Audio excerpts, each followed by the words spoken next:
To be a pianist, and that means I spent most of my life in music education, practicing the piano day in and day out on Christmases, on birthdays, on New Year's. There was not a day of the year I wouldn't practice the piano. And eventually I went to great schools to learn about this great music from great teachers. And I had this image in my mind that if I perform on a certain stage, and that happened to be the stage of Carnegie Hall in New York, if I perform on Carnegie Hall in New York, I would have made it. I would have proved to myself and to the world that I was a pianist.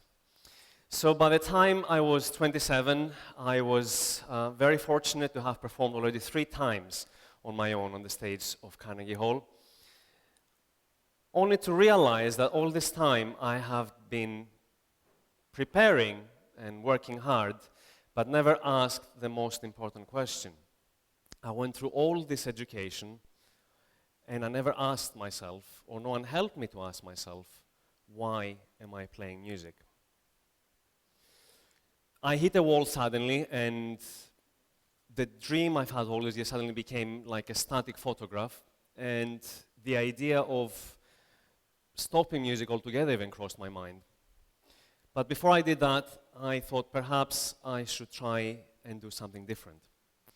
So I traveled as far as I possibly could.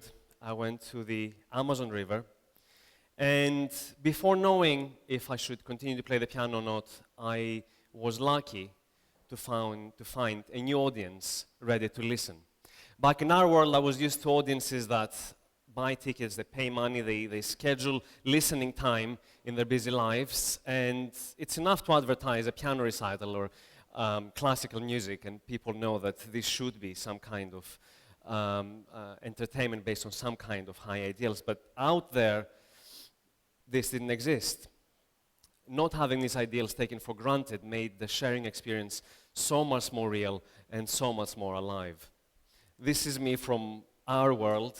out there with an 88-key electric keyboard, a generator, and a whole group of people helped me all along the way, yet the most powerful message was coming from the audience I was playing for. I found acceptance from a new audience. The Amazon wasn't enough. I traveled to West Africa, to Sierra Leone, and I wanted to see with my own eyes what the music I play can really do. Sierra Leone, a small nation that went through a horrific, brutal civil conflict in the 90s. And classical music, of course, is new and unheard of in Sierra Leone, but it is expressed astonishingly through music. I would never think that people listening to classical music for the first time would dance so beautifully. From slum communities to School for the Blind, a group of sex workers, even in the prisons in Freetown, they almost started a riot to the music of Chopin. Perhaps because no one ever told them that they're not allowed to dance to this music.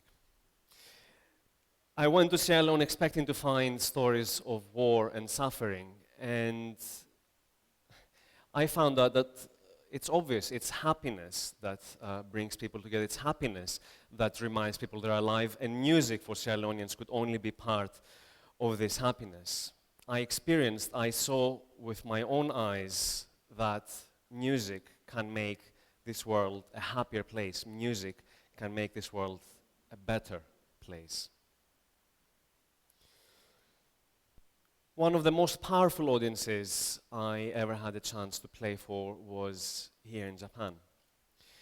In the post-earthquake and tsunami nuclear disaster Tohoku, every face in my audience was a survivor.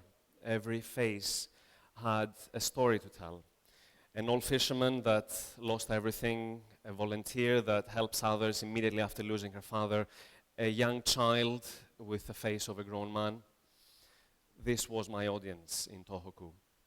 I will never forget the gentleman that after one of the recitals in one of the evacuation centers, he came and thanked us with tears in his eyes. He thanked us for thinking of Japan in this difficult time. Only to find out as I was leaving that this gentleman who had lost his family 6 months before in the disaster had not spoken since to anyone. Everybody had their own unique, incredible way of showing gratitude, yet I felt guilty accepting it, because for a musician, the greatest reward is an audience ready to listen, and I was rewarded generously. For one more time, the most powerful message was coming from the people I was playing for. Music can give hope and encouragement in times of the greatest crisis. There were adventures in Uganda where I played music for young audiences who were also very keen and excited to play their own music for us, children that have been living with HIV for many years already.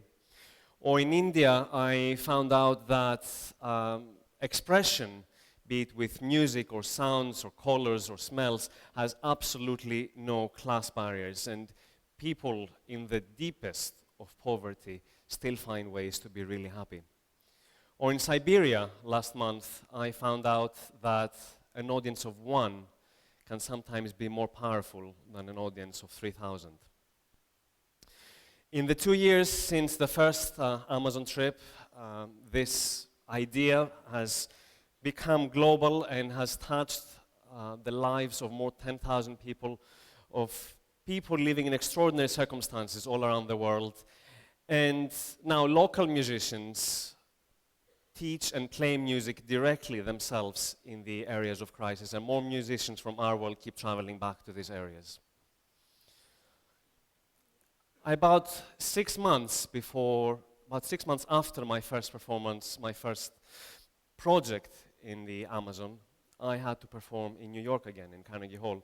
And a few minutes before coming on the stage, I felt that very familiar feeling of adrenaline. I was nervous. And I thought to myself, when I was playing under the hot Peruvian sun in the Amazon, and all the children were sitting around the keyboard on the grass, was I nervous? The answer was no. There was nothing different that night in New York. There was an audience ready to listen, there was a musician ready to play, and there was music to be played and heard. But all my life, as a music student, I had put all my effort either in the music or in myself, in my persona. But I had been ignoring all this time the third and most important element, the audience. And that's when it hit me. The universal message of music had remained completely unchanged from the slum communities in West Africa to the remote communities in the Amazon to the vacation centers in Japan, to share an idea, an emotion, a story. And for the first time in my life, I walked on a stage and I performed without feeling nervous. Thank you very much.